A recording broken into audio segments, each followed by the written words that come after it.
बिस्मिल्लाहिर्रहमानिर्रहीम। अल्हम्दुलिल्लाहि रब्बिल आलमीन। अस्सलातु वस्सलामु अला रसूलिल करीम। अस्सलामु अलैकुम वरहमतुल्लाहि वबरकातुहू। उम्मीद है आप सब खैरियत से होंगे। आज का हमारा टॉपिक जो हम डिस्कस करेंगे वो ब्यूटी से रिलेटेड नहीं है, लेकिन अगेन वुमेन हेल्थ से रिलेटेड है और कुछ ऐसी चीज़ है जिसके ऊपर काफ़ी कंफ्यूजन रहती है। अक्सर हम खुद पर्सनल लाइफ में हम सब इस टाइम से गुजरे होंगे जब कहीं पर हमें मेंस्ट्रुएशन में इरेगुलरिटी आई हो, या हमारे पीरियड्स कुछ फ्यू मंथ स्किप कर गए, या बहुत हैवी फ्लो हो गया, पेनफुल फ्लो हो रहा, क्रैम्प्स हो रहे हैं कमर में, इस किस्म के मसले मसाइल। इसी तरह यंग बच्चियां जो हमारी बेटियां हैं, छोटी बहनें हैं, उनको भी ये इस किस्म के इश्यूज बहुत ज़्यादा आजकल हो रहे हैं। पीरियड्स डिले हो जाते हैं, पीरियड्स रेगुलर नहीं है, फ्लो कम है, स्पॉटिंग हो रही होती है। सो ये चीज़ें मेडिकली तो हम ऑब्वियसली इसको अंडरस्टैंड करते हैं और इसको गायनोकोलॉजी की जो डोमेन है, गायनी ऑब्स वाले वो डॉक्टर्स देखते हैं। लेकिन हमें इसका इस्लामिक पर्सपेक्टिव इसलिए पता होना चाहिए क्योंकि एज वी नो कि इंशाल्लाह अगले कुछ वीक्स में रमज़ान स्टार्ट हो रहा है, और रमज़ान के अंदर हमारा सबसे मेन कंसर्न ये होता है कि पीरियड्स की डेट्स रेगुलर हों और प्लस स्पॉटिंग या इस किस्म की ओवर टाइम ब्लीडिंग ना हो, क्योंकि हमें रमज़ान में रोज़े का कनेक्शन इसके साथ बड़ा इंपॉर्टेंट है, बिकॉज हम रोज़ा उसी वक्त रख सकते हैं जब हम पाक हों।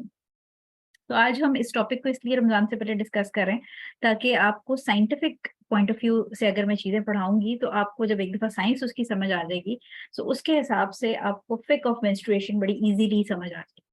और थ्रू आउट ये, हालांकि टॉपिक मैंने पहले भी ये पढ़ा हुआ था, लेकिन अब क्योंकि स्पेशली पढ़ाने के लिए मैं इसको बड़ा रिसर्च कर रही थी एंड आई वांटेड कि मैं आपको पहले साइंटिफिक पॉइंट ऑफ व्यू बताऊं और फिर इस्लामिक बाकी क्लासेस की तरह। तो मुझे एक चीज़ बहुत अच्छी लगी जो मैंने मुझे, जैसे आप समझें कि जब आपके लिए मैं क्लास प्रिपेयर करती हूँ तो मुझे ऐसी फीलिंग आती है कि मेरा ईमान और बढ़ जाता है, बिकॉज कभी कभी छोटी चीज़ें हम इग्नोर कर रहे होते हैं अपनी साइंटिफिक नॉलेज में, लेकिन जब हम उसको कंपाइल करते हैं साइंस वर्सेस इस्लाम, तो बहुत सारी जगहों पे जो साइंस हमें इतने टाइम के बाद चीजें बताने के काबिल हुई है, वो हमें 1400 साल पहले हमारे नबी करीम सल्लल्लाहु अलैहि वसल्लम या कुरान में वो चीजें ऑलरेडी उसी पॉइंट ऑफ व्यू से उसी तरह मेंशन हुई हुई थी। और हम सिर्फ शायद वेट करते हैं कि साइंस हमें उस चीज पे गो अहेड दे तो हम उस पर बिलीव करेंगे, और शायद इस्लाम या कुरान या सुन्नत में जो चीजें लिखी गई हैं उनकी कोई साइंटिफिक बेसिस नहीं है। तो ऐसा नहीं है। इस जब आप क्लास को अटेंड करेंगे तो आप देखिएगा कि जो हुजूर सल्लल्लाहु अलैहि वसल्लम ने और जो हमें शरीयत के अंदर मेंस्ट्रुएशन से रिलेटेड रूलिंग्स मिलती हैं वो एग्जैक्टली फिट होती हैं जो अब साइंस हमें 1400 साल बाद बता रही है। रेगुलर और इरेगुलर पीरियड्स की डिटेल और डिफरेंट टाइप्स ऑफ ब्लड में डिफरेंस और इसके अंदर किस तरह का सिस्टम चलता है, क्या चीज़ है। तो इंशाल्लाह हम आगे देखते हैं। तो उम्मीद है आप लोगों को क्लास अच्छी लगेगी। मैंने प्रेजेंटेशन बड़ी साफ सुथरी बनाई है ताकि आपको थ्रू आउट दी क्लास बड़ी फ्रेश सी फीलिंग आए। अच्छे से फ्रेश से इमेजेस मैंने ढूंढे थे। तो इंशाल्लाह क्लास स्टार्ट करते हैं। आज के लिए जो आयत मैंने सिलेक्ट की है वो है सूरह तगाबून की आयत नंबर 16, जिसमें अल्लाह ताला फरमाते हैं, तो अल्लाह से डरो जहां तक तुमसे हो सके, और सुनो और हुक्म मानो, और राह खुदा में खर्च करो, ये तुम्हारी जानों के लिए बेहतर होगा। और जिसे उसके नफ्स के लालचीपन से बचा लिया गया तो वही लोग फलाह पाने वाले हैं। इस आयत का डायरेक्टली कनेक्शन नहीं है पीरियड्स के साथ, लेकिन इसकी जब मैं थोड़ा सा, मैंने क्यों ये लिखी है इस प्रेजेंटेशन के स्टार्ट में, बेसिकली इसमें जो पहली लाइन है कि तो अल्लाह से डरो जहां तक तुमसे हो सके, ये हमारे लिए इस टॉपिक से रिलेटेड बहुत इंपॉर्टेंट आयत है।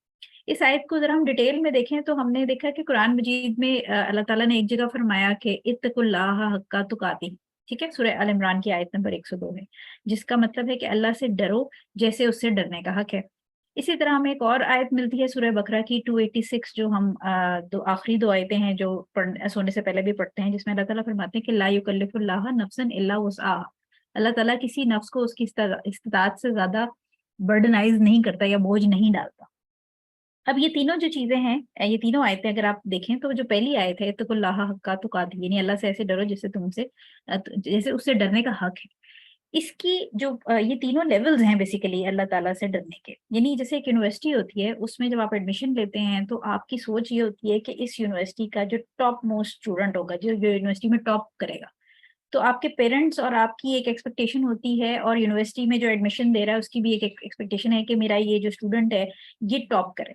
ठीक है, तो जो ये आयत है कि अल्लाह ताला से ऐसे डरो जैसे उससे डरने का हक है, ये बिल्कुल टॉप पोजीशन है ईमान की। ठीक है।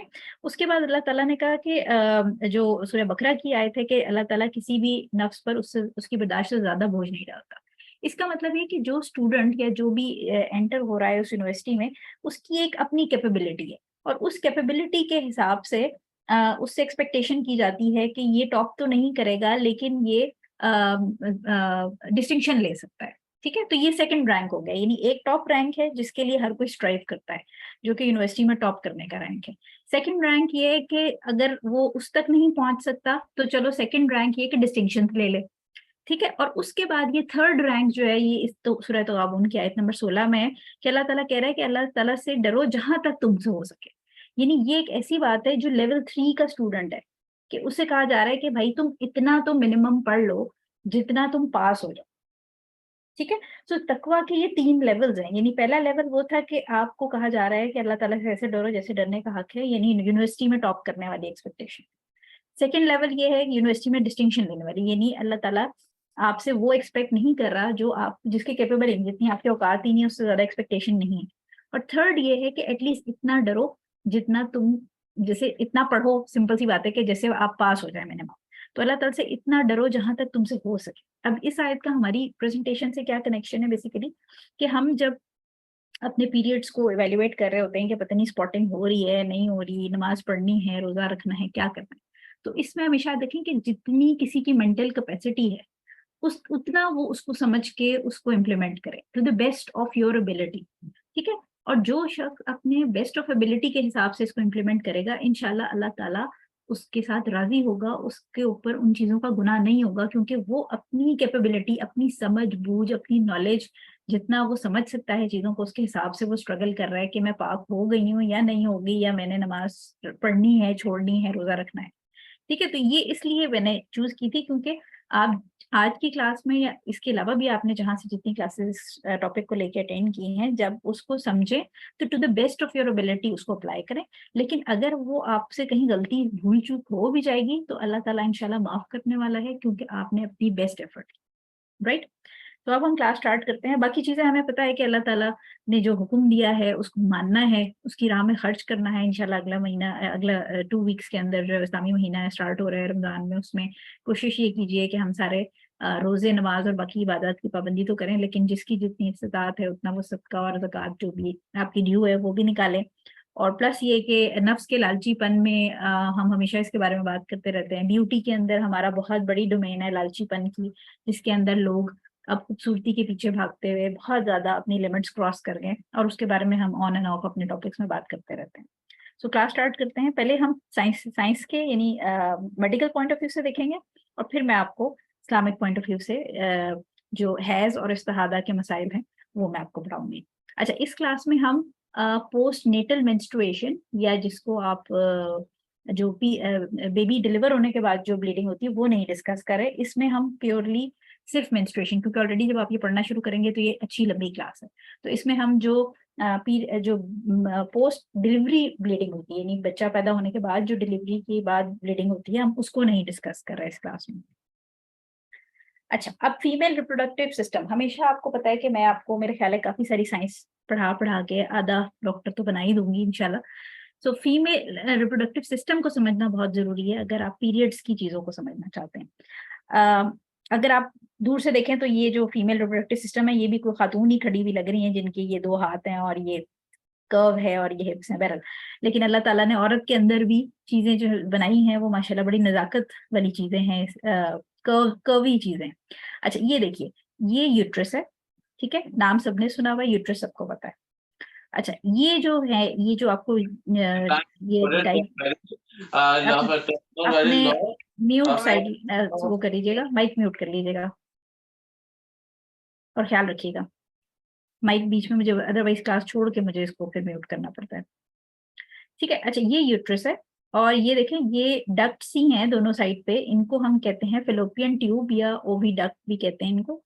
ठीक है, ये ट्यूब्स जो अक्सर जब परमानेंट लाइगेशन करवा ली जाती है, जैसे कोई अगर किसी को हेल्थ प्रॉब्लम है और उसको डॉक्टर ने मना किया है कि अब आप फर्दर प्रेगनेंसी ना करें, तो उसमें फिर ये होता है कि इस जगह से लाइगेशन कर दी जाती है, जिनको मेडिकल प्रॉब्लम होती है, क्योंकि इसके ऊपर भी एक बड़ा गायनी के अपने मसले हैं जिनके ऊपर फिक ऑफ गायनोकोलॉजी एक अलग पूरा डोमेन है। ठीक है, अच्छा, इसके बाद ये आ जाती है आपकी, ये देखें, ये ओवरीज हैं, ये आपको नजर आ रही है गोल गोल सी, ये दोनों, ये राइट और लेफ्ट ओवरीज हैं।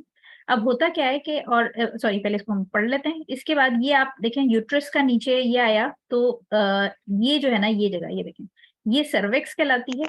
खुदा ना खास्ता किसी को अगर कैंसर वगैरह हो तो उसको सर्विक्स का जो कैंसर होता है वो इन इन जगहों पे होता है। अच्छा, सॉरी, मैं फिर माइक म्यूट कर रही थी, जस्ट अ मिनट। अच्छा, सो ये देखिए आप, सर्विक्स आ गया ये। इसके बाद ये सर्विक्स ही नीचे एक्सटेंड करता है, तो ये जो है, ये वो जगह है जहां से हमें पीरियड्स का ब्लड आता है, और ये विजाइना है। ठीक है, सो ये इसकी रिप्रोडक्टिव सिस्टम की एनाटमी है। अब होता क्या है कि यहाँ ओवरी में एग्स बनते हैं, एग्स ऑलरेडी पड़े होते हैं। जब बच्ची माँ के पेट में होती है तब उसके एग्स बन जाते हैं, और जब वो डिलीवर हो के फिर 14 साल 13 साल या जो भी उसकी एज है, पीरियड शुरू होते हैं, तो फिर यहाँ पर वो जो एग्स हैं वो ऑलरेडी, एक सेकेंड, ऑलरेडी पड़े हुए हैं, और वो मिच्योर होके ओवरीज के अंदर एक या दो एग्स जो हैं वो रिलीज होते हैं। ठीक है, सो एग्स जो हैं वो ओवरी से रिलीज होते हैं, और फिर डक्ट के अंदर, ये देखें, यहाँ से ओवरी से निकलेंगे और यहाँ इस डक्ट में आते हैं।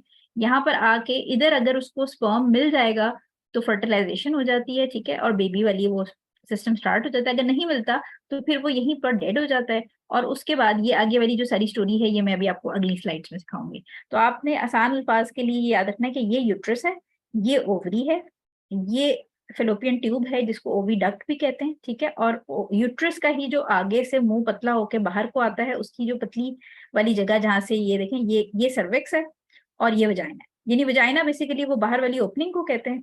सर्विक्स जो होती है ना, ये बर्थ कैनाल होती है, यानी बेबी यहाँ होता है, और जब जिस वक्त उसने डिलीवर होना होता है तो ये सारी जगह खुल जाती है, और सर्विक्स से फिर वो बर्थ कैनाल में एंटर होता है यहाँ पर, और यहाँ से आके फिर यहाँ से डिलीवर होता है। ठीक है, तो ये फीमेल रिप्रोडक्टिव सिस्टम है। अब हम देखते हैं कि मेंस्ट्रुएशन क्या है। मेंस्ट्रुएशन बेसिकली हर महीने जो ब्लड का फ्लो है, जो वेजाइना इन फीमेल्स जो होता है उसमें से होता है। इसको मेंसेस भी कहते हैं, और इसको मेंस्ट्रुअल पीरियड भी कहते हैं, इसको मेंस्ट्रुअल साइकिल भी कहते हैं, और सिंपल पीरियड भी कहते हैं, इसके मल्टीपल नाम। ठीक है, जो मेंस्ट्रुएशन है, या जिसको हम उर्दू में हैज कहते हैं, मेंस्ट्रुएशन बेसिकली आपके हार्मोन्स कंट्रोल करते हैं। कुछ हार्मोन्स आपके ब्रेन से निकलते हैं जो कि आके ओवरीज पे काम करते हैं, और फिर ओवरीज जो हैं वो फर्दर इस तरह की हार्मोन्स बनाती हैं जो कि पूरे आपके यूट्रस, ओवरी और सारे जो हमने जो पीछे फीमेल रिप्रोडक्टिव सिस्टम पढ़ा है उसको उसके ऊपर काम करते हैं वो हार्मोन्स, और अल्टीमेटली फिर पीरियड्स होते हैं। सो ये हर महीने का एक साइकिल है। और होता ये है कि ये जो भी हार्मोन्स हैं ये यूट्रस की लाइनिंग, जो हमने यूट्रस पीछे देखा है, उसको थिक कर देते हैं। अब वो क्यों थिक करते हैं, बेसिकली होता ये है कि हर महीने आपका एक या दो एग्स मैच्योर होके, यूजुअली वैसे एक ही होता है, वो रिलीज होते हैं ओवरी से, ठीक है, और वो इंतजार करते हैं कि शायद हमारी फर्टिलाइजेशन हो जाए या स्पर्म हमें मिल जाए। और इस खुशी में कि शायद स्पर्म मिल जाए, यूट्रस जो है ना, जैसे हम देखें जब कोई आपने छोटे बच्चे को कहीं लिटाना होता है तो हम वो जगह जमीन पे तो नहीं लिटा देंगे ना, हम उसके नीचे गद्दा शद्दा रख के उसको नरम और सॉफ्ट करते हैं और फिर उस पर बच्चे को लिटाते हैं। तो सिमिलरली यूट्रस हर महीने अपने आप को तैयार करता है कि बेबी आने वाला है। और बेबी आने के लिए वो क्या करता है कि अपनी जो लाइनिंग होती है, जो यूट्रस की एक अंदर वाली लेयर होती है, जो स्किन की आप समझे कि लाइनिंग वाली जो होती है, वो बड़ी स्पंजी और मोटी सी और नरम नरम सी वो कर लेता है, ताकि अगर बेबी तैयार हो जाए स्पर्म और एग से मिलके तो वो आके इस नरम नरम वाली लाइनिंग के अंदर इम्प्लांट हो जाए, यानी वो आके नरम गद्दे के ऊपर सेट हो जाए, और फिर वो वहां पर आराम से ग्रो करे। जब तक वो डिलीवर नहीं होता वो बच्चा वहां रहेगा, और जो लाइनिंग है वो सारी उसकी अच्छे से ख्याल रखे। ठीक है, सो होता ये है कि अगर तो बेबी आ जाए तो फिर आपका वो यूट्रस की लाइनिंग सही रहेगी, नरम नरम रहेगी, उसमें बेबी 9 महीने रहेगा, और उसके बाद डिलीवर होगा। जब डिलीवर होगा तो उसके बाद वो जो गद्दे शद्दे जमा किए थे यूट्रस में, वो सारे वो निकाल के फेंक देगा। लेकिन, और इसीलिए फिर वो जो डिलीवरी के बाद ब्लीडिंग होती है वो होती है। लेकिन जब हर मंथ बेबी नहीं आ रहा, हर मंथ तो बेबी नहीं आता, तो यूट्रस गुस्से में वो जो सारा गद्दे उसने जमा करके नरम नरम लाइनिंग बनाई होती है वो गुस्से में निकाल के बाहर फेंकता है। और जब वो लाइनिंग निकाल के बाहर फेंकता है तो उसको हम कहते हैं पीरियड्स। ठीक है, अगर प्रेगनेंसी नहीं होगी तो आपकी पीरियड्स हो जाएंगे, अगर प्रेगनेंसी होगी तो वो गद्दे और वो जो लाइनिंग उसने नरम सी बना के रखी थी वो अंदर ही रखेगा, और वो 9 महीने तक पीरियड्स नहीं होंगे। जैसे ही बेबी बाहर आएगा तब वो गद्दे वो निकाल के बाहर फेंकेगा और उसके बाद आपको पोस्टनेटल ब्लीडिंग स्टार्ट हो जाएगी। ठीक है, आई होप यहाँ तक क्लियर होगा। अब हम कुछ देख लेते हैं पीएमएस। पीएमएस होता है प्री मेंस्ट्रुअल सिम्टम्स, यानी प्री का मतलब होता है, जैसे प्री मेडिकल होता है ना, प्री इंजीनियरिंग, इस तरह प्री का मतलब है किसी चीज से पहले, पोस्ट का मतलब होता है किसी चीज के बाद। तो पोस्ट नेटल ब्लीडिंग जो होती है वो पोस्ट का मतलब बाद, नेटल मतलब बेबी, और ब्लीडिंग यानी बेबी के बाद वाली ब्लीडिंग, जिसको हम सवा महीना भी कहते हैं, उसको हम चिल्ला भी कहते हैं, उसको मुख्तलिफ नामों से बुलाया जाता है, जो 40 डेज की ब्लीडिंग होती है वो पोस्ट नेटल होती है। इसी तरह प्री मेंस्ट्रुअल सिंड्रोम या प्री मेंस्ट्रुअल सिम्टम्स का मतलब है मेंसेस या पीरियड से पहले के जो सिम्टम्स हैं। अच्छा, जरूरी नहीं कि ये सिम्टम्स सारे हर एक को आए, या इनमें से कुछ किसी को आते हैं किसी को नहीं आते, और कुछ लोग ऐसे भी होते हैं जिनको कोई सिम्टम नहीं आता पीरियड का। ठीक है, तो ये डिफरेंट डिफरेंट है। इसमें क्या क्या हो सकता है? फटीग हो सकती है कि आपको जब पीरियड आने वाले होते हैं तो उससे पहले बहुत थकावट सी फील होने लग जाती है। इसके अलावा कुछ लोगों को पीरियड्स का पेन होता है जो कि बेली बटन से नीचे की तरफ थोड़ा सा, क्योंकि जो आपकी ओवरीज होती हैं वो बेसिकली जो हमारी कूल्हे की हड्डी होती है जिसके ऊपर हम जो आपकी जो हिपस्टर्स टाइप जीन्स होती हैं जो आप फ्लैंक्स के ऊपर बांधते हैं, ये जो आपकी फ्लैंक्स वाली जो हड्डियां हैं इनके कर्व के अंदर अल्लाह ताला ने उनको बड़ा प्रोटेक्टेड रखा है ओवरीज को। तो ये बड़ी अंदर लोअर एब्डोमेन में छुपी हुई होती हैं ओवरीज। ठीक है, सो वहां पर आपको पेन शुरू हो जाता है। इसके अलावा नोजिया वॉमिटिंग हो सकती है, कॉन्स्टिपेशन या डायरिया हो सकता है पीरियड से पहले। कुछ लोगों का सर भारी हो जाता है, उनको ऐसे लगता है कि हैवीनेस फील हो रही है, हेडेक्स हो रहे हैं, जैसे फ्लू लाइक सिम्टम्स होते हैं, बेसिकली इस तरह की सिम्टम्स आ सकते हैं। कमर में कुछ लोगों के सामने फ्रंट पे पेन होता है, कुछ लोगों की कमर में पीछे दर्द शुरू हो जाता है, लोअर बैक में। इसी तरह एपेटाइट चेंजेस और फूड क्रेविंग, स्पेशली मीठे की क्रेविंग, बिकॉज यूट्रस जो है वो आपका ये समझ रहा होता है कि बेबी आ रहा है, हर महीने वो यही समझ रहा होता है। तो कुछ लोगों के बॉडी के अंदर वो बेबी आने की तैयारी में मीठे की क्रेविंग बढ़ा देता है, तो इसलिए उनके जब पीरियड होने वाले होते हैं तो दे स्टार्ट क्रेविंग फॉर मीठा। ठीक है, सो एपेटाइट चेंजेस हो सकती हैं, फूड क्रेविंग, मूड स्विंग्स हो सकते हैं पीरियड से पहले, इरिटेशन और घबराहट होती है। इसी तरह ब्लोटिंग, कुछ लोगों का पेट फूल जाता है, जिसम जनरली उनको लगता है कि पानी जैसे जिसम में भर गया है और ब्लोटिंग हो रही है। ब्रेस्ट टेंडरनेस, ये भी ब्लोटिंग का हिस्सा ही होता है, ब्लोटिंग स्टमक में होती है लेकिन ब्रेस्ट जो है उसमें भी ऐसी फीलिंग होती है कि जैसे वाटर रिटेंशन हो रही है, और ब्रेस्ट को इवन कुछ लोगों को दे आर वेरी पेनफुल के वो हाथ लगाना भी मुश्किल हो रहा होता है, उनको ब्रा वगैरह पहनने में भी प्रॉब्लम होती है। सो डिफरेंट डिफरेंट इसमें प्री मेंस्ट्रुअल सिम्टम्स हैं जो कि हर खातून को इनमें से कुछ आते हैं, कुछ नहीं आते, और किसी को कोई भी नहीं आते, और रेयरली रेयरली के किसी को सब आते हैं, लेकिन यूजुअली इतने बुरे हालात नहीं होते कि सबको सब सिम्टम्स आए। सो ये प्री मेंस्ट्रुअल सिम्टम्स है। अच्छा, ये सिम्टम्स आपको पता इसलिए भी होने चाहिए क्योंकि जिन खवातीन को डेट्स आगे पीछे होती है, जिनको समझ नहीं आती कि डेट्स क्या हैं, वो फिर इन सिम्टम्स के साथ अपनी हिसाब लगाती हैं कि अच्छा अब अगर लोअर एब्डोमेन में पेन शुरू हुआ है तो इसका मतलब है कि पीरियड्स आने वाले हैं, या अगर फूड क्रेविंग्स चेंज हो गई हैं, या ब्लोटिंग हो रही है, या ब्रेस्ट टेंडर हो रहे हैं, इसका मतलब है कि पीरियड्स आने वाले हैं। तो अगर जिन खवातीन की डेट्स आगे पीछे होती हैं उनके लिए ये पीएमएस सिम्टम्स जो हैं ये बड़े हेल्पफुल होते हैं इंतजामात करने में कि अब पीरियड्स होने वाले। अच्छा, नॉर्मल मेंस्ट्रुएशन जो है उसका साइकिल, ये भी हम कंप्लीटली गायनी के पर्सपेक्टिव से पढ़ रहे हैं, ठीक है, अभी हम इसमें इस्लाम में नहीं गए, वो हम इसके बाद इंशाल्लाह जाएंगे। सो एवरेज साइकिल जो आपका एक खातून के अंदर होता है वो 28 डेज का साइकिल है, नॉर्मल। नॉर्मल 28 डेज का मतलब है कि अगर आज किसी को पीरियड शुरू हुए हैं तो उसको अगले पीरियड्स 28 दिन के बाद हो जाएंगे, यानी आज पहला दिन काउंट होगा और ठीक 28 दिन के बाद उसको दोबारा अगले पीरियड्स आ जाएंगे, ब्लीडिंग स्टार्ट हो जाएगी। लेकिन इसके अंदर रेंज होती है, हमेशा याद रखिए कि जो ह्यूमन बॉडी है उसके अंदर कोई एग्जैक्ट नंबर्स नहीं होते चीजों के, स्पेशली ये जो ब्लड और हार्मोन से रिलेटेड है। इसीलिए आपने देखा है कि जब हम ब्लड की रिपोर्ट्स लेते हैं तो उसमें एक रेंज होती है, आपके हीमोग्लोबिन की भी एक रेंज है, आपकी fasting blood sugar, random blood sugar, इन सब चीजों। सो सिमिलरली पीरियड्स की एक रेंज है जो कि 21 से 35 दिन की रेंज है। हम ये पीरियड के साइकिल की लेंथ की बात कर रहे हैं, ब्लीडिंग टाइम की बात नहीं कर रहे। हम ये कह रहे हैं कि पीरियड्स का जो साइकिल है, यानी आज एक किसी को स्टार्ट हुए तो अब नॉर्मली लोगों को 28 दिन के बाद अगला पीरियड स्टार्ट हो जाएगा, ब्लीडिंग दोबारा स्टार्ट होगी, लेकिन कुछ लोगों को 21 दिन के बाद भी हो सकती है और मैक्सिमम 35 दिन के बाद भी हो सकती है, 35 यानी 21 से 35 डेज के बीच में आपको अगर दोबारा ब्लीडिंग स्टार्ट हो जाती है तो ये नॉर्मल पीरियड साइकिल समझा जाता है। ठीक है, इसके अलावा जो ब्लीडिंग का टाइम है, यानी पीरियड्स कितने दिन चलेंगे, वो यूजुअली 3 से 7 डेज है। 3 से 7 दिन जो है वो साइंटिफिकली नॉर्मल काउंट होता है। अगर किसी को मिनिमम 3 दिन साइंटिफिकली पीरियड्स हो रहे हैं, ब्लीडिंग हो रही है, वो भी नॉर्मल पीरियड्स काउंट होंगे, और अगर 7 डेज हो रही है तो वो भी नॉर्मल काउंट होंगे। लेकिन अब हम आगे पढ़ेंगे कि इरेगुलर में क्या उसकी डेफिनेशन होगी। अच्छा, मिनाकी कहते हैं पीरियड स्टार्ट कब हुए। पहले जो हम लोगों की एज ग्रुप है उसके अंदर 13 से 14 साल, 15 साल में भी होते थे। लेकिन अब टाइम के साथ साथ डाइट और आपके जो ग्लोबल चेंजेस हैं वेदर की, इसके अलावा लाइफस्टाइल, और ये सारी चीजें बहुत ज्यादा अफेक्ट करती हैं। तो अब ये थोड़ा पीछे होके 9 से 10 साल में आ गए। ये बच्चियों को जो मिनाकी है यानी पीरियड स्टार्ट होना, ये 9 से 10 साल में प्यूबर्टी आ जाती है। और अगर किसी बच्ची को 12-13 साल तक आजकल के दौर में पीरियड्स नहीं हो रहे तो उसको गायनेकोलॉजिस्ट को जरूर चेक कराएं। अच्छा, इसके अलावा मेनोपॉज जो है वो 50 ईयर्स है, यानी पीरियड्स बंद कब होंगे। तो 50 ईयर्स यूजुअली 50 प्लस ईयर्स में होती है। अगर उससे पहले 30 या अर्ली 40s में बंद हो रहे हैं तो मस्ट आपने जो है ना वो डॉक्टर को दिखाना है, क्योंकि इसका मतलब है कि कोई मसला है जिसकी वजह से पहले बंद हो गए।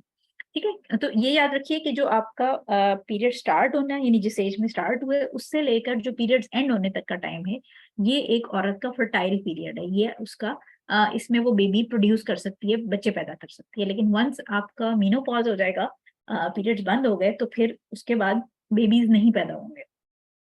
अच्छा, उसके बाद आगे जो इस स्लाइड का लास्ट पॉइंट है वो ये कि जो ब्लीडिंग आपकी है, यानी 3 दिन होनी है, 4 दिन, 5 दिन, 7 दिन या उससे ज्यादा, ये बेसिकली वेरी करती है हर बंदी में। और कभी कभी इवन एक खातून जो है उनकी अपने लाइफ में भी टाइम टू टाइम ये चेंज कर सकता है। यानी हो सकता है कि जब आप यंग थी तो आपको 4 या 5 दिन पीरियड्स होते थे, और फिर जैसे जैसे एज ज्यादा होती गई तो पीरियड्स का फ्लो भी बढ़ता गया, बहुत हैवी हो गए या कम हो गए, और 7 से 8 दिन तक भी वो चला गया। ठीक है, तो ये वेरी करता है पर्सन टू पर्सन। ब्लीडिंग की लेंथ, ब्लीडिंग की मेयर में अमाउंट कितनी है, ये एक पर्सन टू पर्सन भी वेरी करेगा, और इवन आपकी अपनी लाइफ में भी वेरी करेगा। ओके, अच्छा, अब स्टेजेस ऑफ मेंस्ट्रुअल साइकिल, ये अगर आपको समझ आ गई तो आप इस्लामिक जो इस्तिहादा और हैज के मसाइल हैं वो बड़ी उंगलियों पे मिनटों में समझ जाएंगे। इसको पहले मैं आपको जरा फनी और वो जो खीर और हलीम वाला स्टाइल है ना उसमें समझाती हूँ, फिर उसके बाद आपको साइंटिफिक स्टाइल में समझाऊंगी इसको। अच्छा, अब पीरियड्स की बेसिकली 3 फेजेस होती हैं। एक नाम सिर्फ सुनने के लिए समझ लें, रट्टा मारने की जरूरत नहीं है। एक फॉलिकुलर फेज होती है, एक ओव्यूलेशन है, और एक लूटियल है। ठीक है, मेंस्ट्रुएशन जो है ना ये बेसिकली ओवरलैपिंग है।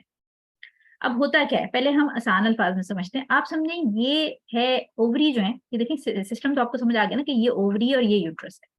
तो ये जो फीमेल रिप्रोडक्टिव सिस्टम है इसके अंदर 2 जगहों पे काम चल रहा होता है। एक यहाँ एक सिस्टम अलग चल रहा है, और एक यहाँ एक सिस्टम अलग चल रहा है।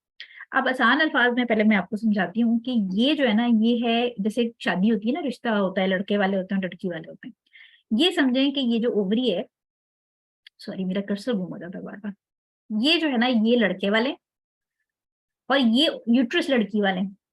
ठीक है, अब यहाँ से कहानी स्टार्ट करते हैं, क्योंकि जो आपका साइकिल का फर्स्ट डे है वो मेंस्ट्रुएशन यानी पीरियड्स ब्लीडिंग से स्टार्ट होता है।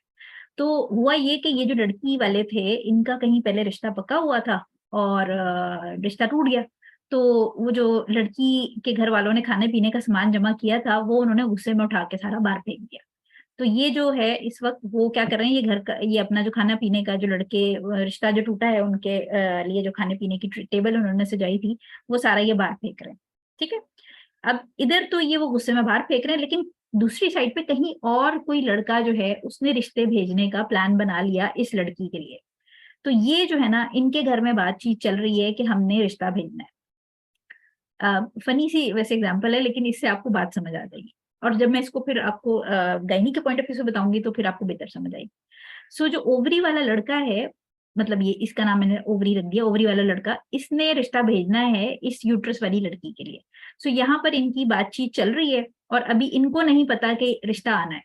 ये इनके घर में बात पक्की हो रही है कि अच्छा जी हमने अब इस रास्ते से यहाँ रिश्ता भेजना है। ठीक है, अब हुआ ये कि आगे क्या हुआ कि 6-7 दिन लड़की ने रोने धोने के बाद लड़की चुप हो गई कि अब ठीक है, अब हमने सामान सुकून सारा फेंक दिया बाहर उठा के। तो ये देखें, ये सुकून वाली फेज है। ये सुकून वाली फेज क्या है कि आपकी यहाँ से ये पीरियड की ब्लीडिंग बंद हुई, अब ये बीच में आपकी साफ सुथरा वाला टाइम पीरियड शुरू हुआ। यहाँ पर क्या हो रहा है, लड़की भी सुकून में और लड़का जो है ना वो अभी सोच रहा है कि अब हम अपने अम्मी अब्बू को हमने भेजना है यहाँ से, तो हम इनको भेजने की तैयारी करते हैं। यहाँ तैयारी चल रही। तैयारी चलने के बाद क्या हुआ कि 14वें दिन जो है बातचीत के, लड़के ने यहाँ से रिश्ता भेजा। अब लड़के ने रिश्ता ये भेजा, ये आ गया, ठीक है, लड़के ने रिश्ता भेजा और लड़की वालों को खबर मिल गई कि हमारे लिए कोई रिश्ता आ रहा है। तो उन्होंने जल्दी जल्दी फिर टेबल से जाना शुरू कर दी कि रिश्ते वाले आ रहे हैं तो हम जरा खाने पीने का एहतमाम करें। उन्होंने यहाँ पर जबरदस्त घर के अंदर सफाइयां सफुइयां और टेबल के ऊपर जबरदस्त किस्म के खाने और चीजें जमा करना शुरू कर दी। उसके बाद क्या हुआ कि अब वो इंतजार में बैठे। इधर से लड़के ने पैगाम तो भेज दिया, पैगाम कहीं रास्ते में रह गया और लड़की वाले इंतजार में बैठे कि हमारा रिश्ता आ रहा है, रिश्ता आ रहा है, ठीक है। समहाउ लड़के का पैगाम नहीं पहुंचा, रिश्ता यहाँ पर खत्म हो गया, जिसने लेके आना था उसने डंडी मार दी। तो क्या हुआ कि यहाँ पर अब वो तो पूरी टेबल सेट करके शाम 7 बजे का टाइम तैयार करके बैठे हुए थे कि लड़का रिश्ता लेके आ रहा है। अब रिश्ता नहीं आया तो फिर लड़की वालों ने गुस्से में उठा के सारा खाना बाहर फेंकना शुरू कर दिया, ठीक है। और जितना टेबल पे सजाया था वही खाना बाहर फेंकेंगे ना, लेकिन अगर आप खाना फेंके जा रहे हैं, फेंके जा रहे हैं, फेंके जा रहे हैं, इसका मतलब ये कि वो टेबल वाला खाना नहीं, आप घर का राशन भी फेंकना शुरू हो गए, ठीक है। अब इसको मैं साइंटिफिक पर्सपेक्टिव से आपको बताती हूँ वो कह रहा है। आपकी जो ओवरीज हैं, ये जिस वक्त आपकी यहाँ से ब्लीडिंग स्टार्ट होती है तो ओवरीज जो है ना वो अगला बच्चा बनाने के लिए एग्स यहाँ पर एग को बड़ा करने लग जाती है। एग बड़ा हो रहा है यहाँ पर अभी इसके अंदर ही है, और इधर से जो है ना वो यूट्रस रोना धोना मचा के कि मैंने तो गद्दे भी जमा किए थे बच्चे के लिए, वो उसने बाहर फेंकने वाला काम लगाया। इसको कहते हैं मेंस्ट्रुएशन। ये 1 से 5 या 7 दिन चलेगी, ठीक है। मेंस्ट्रुएशन में ये ब्लीडिंग हो रही है। फॉलिकुलर फेज जो है उसमें क्या हो रहा है बेसिकली, आपका वो जो ओवरी है वो अंडा मिच्योर कर रही है, और मिच्योर करके अच्छी तरह उसको पका के बड़ा करके और सारा उसको सेट कर रही है। मीनवाइल यूट्रस ने अपने सारे गद्दे शद्दे उठा के बाहर फेंक दिए हैं और वो उसने डिसाइड कर लिया कि बच्चा नहीं आ रहा, अब मैं सुकून करता हूँ। इतनी देर में क्या हुआ कि यहाँ पर से अंडा पक के बड़ा हो गया, और 14वें दिन जो है वो ओवरी ने डिसाइड किया कि अब मेरा बच्चा जवान हो गया, ये अंडा बड़ा हो गया, तो मैं इसको भेजता हूँ यहाँ पर फर्टिलाइज होने के लिए, ठीक है। सो 14वें दिन यानी जो ओव्यूलेशन है तो उसका मतलब है एग को रिलीज करने का प्रोसेस, ठीक है। तो ये ओव्यूलेशन जो है वो आइडियली 11 से यानी 3 days before 14 and 3 days after, यानी 11 से तकरीबन 17 दिन के जो बीच है इसमें ओव्यूलेशन होती है, ठीक है। ये जो पहला दिन है ये आपकी पीरियड्स की डेट है, यहाँ से आपकी ब्लीडिंग स्टार्ट हुई है, इसके ये सारा टाइम में ओवरी ने आपका एग मिच्योर किया है, और 11 से 17 तारीख के बीच में depending upon person to person वो इस एग को यहाँ से रिलीज करती है। इसीलिए जो खवातीन प्रेग्नेंट होना चाह रही होती हैं उनको जो फर्टाइल पीरियड कहा जाता है वो 11 से 17 दिन का कहा जाता है। अगर 28 दिन का साइकिल है तो 11 से 17 दिन के बीच में उनको कहा जाता है कि आप बेबी के लिए ट्राई करें, ठीक है। अब एग यहाँ आया और ये यूट्रस को खबर मिल गई कि एग आ रहा है, तो उसने क्या किया देखें, पहले इसकी लाइनिंग पतली थी, उसने कहा कि एग आ रहा है इसका मतलब है बेबी आ रहा है। उसने साथ ही आपके यहाँ पर गद्दे जमा करना शुरू कर दिए, यूट्रस की लाइनिंग को थिक और स्पंजी करना शुरू कर दिया। एग ने 18 से 24 घंटे इंतजार किया कि क्या स्पर्म आता है मुझे मिलने के लिए। जब स्पर्म नहीं आया एग को मिलने के लिए तो एग यहीं पर डिसॉल्व हो जाएगा, ठीक है। अब एग यहीं डिसॉल्व हो गया लेकिन यूट्रस को खबर नहीं मिली। यूट्रस बेचारा जो है वो अपने गद्दे जमा करता रहा, और ये देखें वो ओवरीज हो गई है, यहाँ से एग यहीं पर डिसॉल्व हो गया है, और ये सारी जो है ना ये बेचारे का अभी तक काम चल रहा है। ये यहाँ पर गद्दे जमा करके बेबी की रिसेप्शन के लिए तैयार बैठे।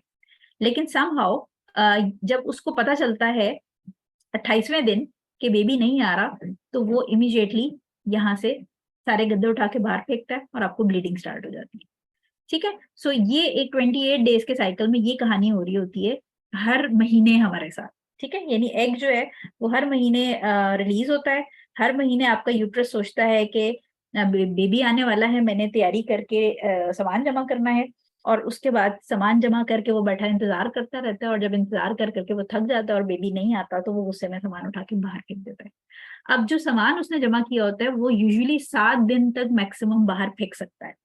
अगर 7 दिन के बाद भी वो सामान बाहर फेंक रहा है इसका मतलब है कि वो बेबी का सामान नहीं, वो घर का सामान भी बाहर फेंक रहा है, ठीक है। सो हमेशा याद रखिए कि अगर 7 डेज से ज्यादा ब्लीडिंग हो रही है तो मसला कुछ और है, फिर घर का सामान भी बाहर फेंकना शुरू हो गया। ये मैं आपको साइंटिफिक पॉइंट ऑफ व्यू से फिलहाल बता रही हूँ, ठीक है। सो उम्मीद है कि आपको ये साइकिल समझ आया होगा। अगर इसमें कोई क्वेश्चन हो आपको तो अपने पास लिख लें, हम एंड में जब क्वेश्चन आंसर सेक्शन लेंगे तो उसके अंदर हम इसको डिस्कस कर लेंगे। अच्छा, अब हम आ जाते हैं नेक्स्ट स्लाइड पे। कलर ऑफ पीरियड, ये बड़ा इंपॉर्टेंट है क्योंकि बहुत सारे लोगों को समझ ही नहीं आ रहा होता कि हमें इस रंग का ब्लड क्यों आ रहा है। तो हम यहाँ से शुरू करते हैं। ग्रे ब्लड अगर किसी को आ रहा है या ग्रे ब्लड ना हो, सिक्रीशन आ रही है, कलर ग्रे कलर का आ रहा है, तो इसका मतलब है बैक्टीरियल वेजाइनोसिस, एक इन्फेक्शन होता है उसके अंदर जो सिक्रीशन आ रही होती है, यानी जो डिस्चार्ज आ रहा होता है बेसिकली, या पीरियड का ब्लड है उसका कलर जो है ना वो, क्योंकि बैक्टीरिया होता है उसके अंदर इन्फेक्शन हुआ होता है, ग्रे कलर का आ रहा होता है। इसी तरह अगर ऑरेंज रंग का ब्लड आ रहा है तो उसके अंदर डिस्चार्ज के अंदर या ऑरेंज का ब्लड का ही कलर आपको पैड के ऊपर या अगर वॉशरूम में आप देख रहे हैं तो उसकी क्या रीजन हो सकती है कि जो सर्विक्स है, जो बर्थ कैनाल है, उसके अंदर से भी फ्लूइड्स निकलते हैं मुख्तलिफ, ठीक है। सो उसके साथ फ्लूइड के साथ वो ब्लड मिक्स हो रहा है जिसकी वजह से वो ऑरेंज हो रहा है, या फिर कोई इन्फेक्शन है उसकी वजह से भी ऑरेंज हो सकता है। पिंक कलर के अंदर अगेन सर्वाइकल फ्लूइड है, जो सर्विक्स का बर्थ कैनाल का फ्लूइड है, जो उसकी सिक्रीशंस होती हैं वो ट्रांसपेरेंट होती हैं, वाटरी होती हैं बेसिकली, लेकिन उसके साथ अगर मिक्स हो रहा है तो पिंक होता है। इसके अलावा अगर वेट लॉस किया है, बहुत अचानक से किसी ने वेट लॉस किया है, अनहेल्दी डाइट है या अनीमिक है, ब्लड की डेफिशिएंसी है, तो वो फिर पिंक कलर का आ रहा होता है, वो ब्राइट रेड नहीं होता। जो ब्राइट रेड है वो फ्रेश फ्लो है और वो स्टेडी फ्लो फ्लो होता है, यानी अगर बहुत ब्राइट है और बिल्कुल रेगुलर आ रहा है, ठीक है, तो वो उसके अंदर फिर हम देखेंगे आगे जब हम इस्लामिक पढ़ेंगे तो इस्लाम ने हमें इसका बड़ा क्लियर डिफरेंस बताया कि अगर पीरियड का ब्लड है या किसी और जगह से कहीं और से ब्लीडिंग हो रही है और वो वजाइना में से रही है तो आप उसको पीरियड समझें या कैसे डिफरेंशिएट करें, ठीक है। तो अगर बिल्कुल ब्राइट रेड है और पतला है जैसे खून होता है, ड्रॉप्स गिर रहे हैं, तो फिर वो पीरियड का ब्लड नहीं है, वो कहीं और से आ रहा है, ठीक है। इसी तरह ब्राउन और डार्क रेड है, मरून होता है बेसिकली, जरा भर का ब्लैकिश साइड पे रेड होता है। तो ये क्या होता है इसके अंदर, हमेशा देखिए कि अगर तो पीरियड्स के स्टार्ट में या पीरियड्स के एंड में ब्राउन कलर की आपको डिस्चार्ज और पीरियड ब्लड आ रहा है या जैसे मडी कलर होता है, ठीक है, सो ये पीरियड्स ही हैं। होता क्या है कि अगर पिछले वाले आपके पीरियड्स के अंदर ब्लड पूरा बाहर नहीं निकला था तो ब्लड यूट्रस के अंदर पड़े पड़े जो थोड़ा सा होता है वो ऑक्सीडाइज हो जाता है, उसका कलर चेंज होके वो मडी, जैसे मिट्टी का कलर होता है या कीचड़ का कलर होता है, उस कलर का हो जाता है।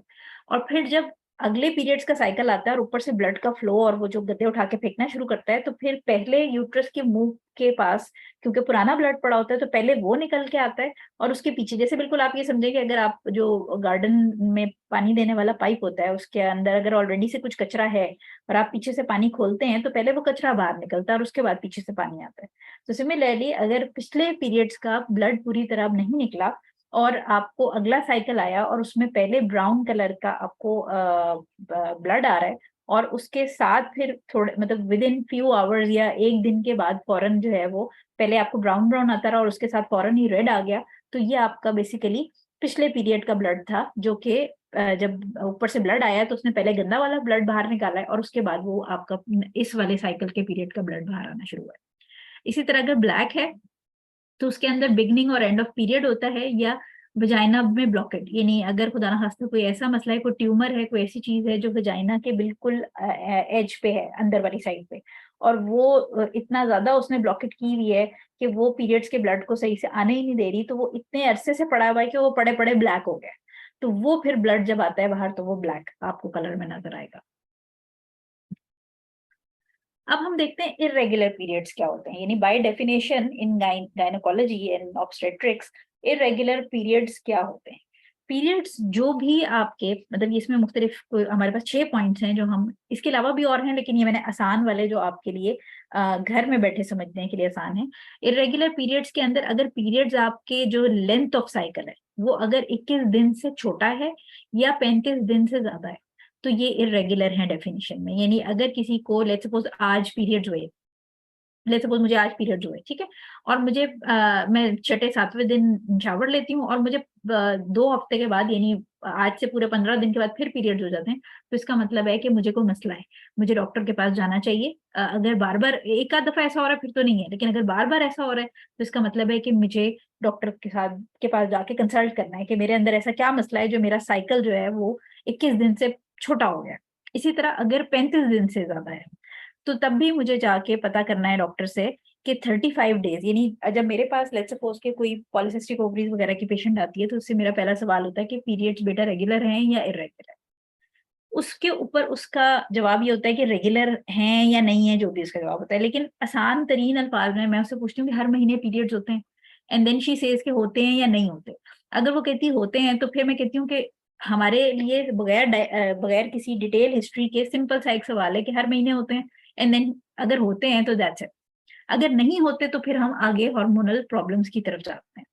तो अगर 21 दिन से कम पीरियड की लेंथ है, साइकिल की लेंथ है, तब भी एबनॉर्मलिटी है। 35 से ज्यादा है तब भी एबनॉर्मलिटी है।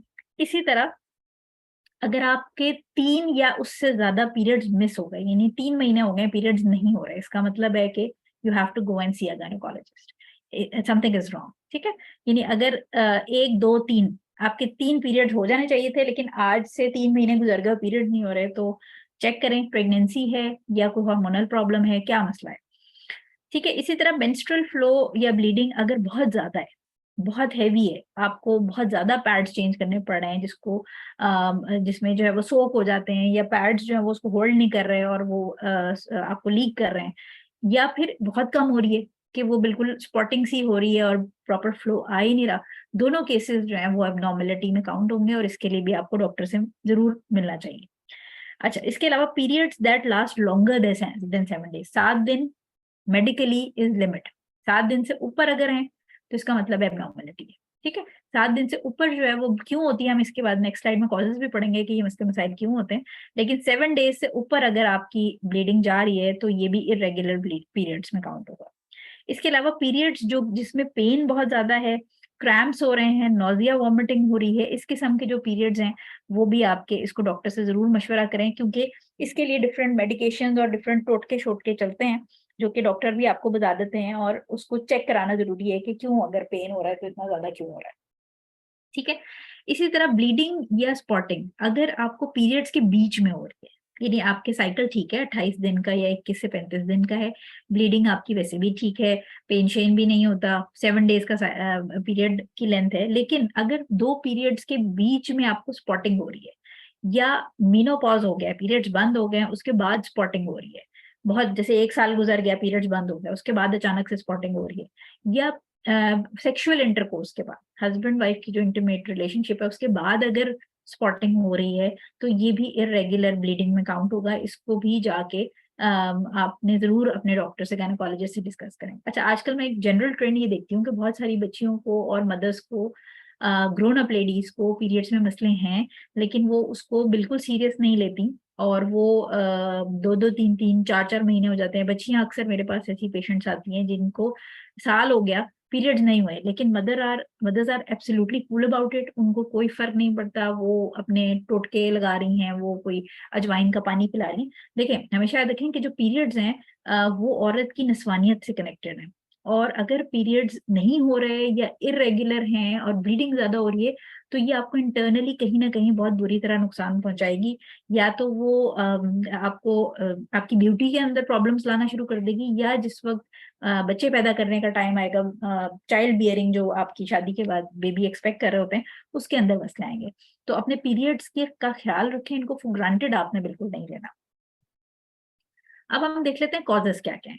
एबनॉर्मलिटीज इन साइकिल के कॉजेस मल्टीपल हैं, इनमें से मैंने कुछ मोटे मोटे जो मोस्ट कॉमन है वो मैंने लिस्ट डाउन किए हैं।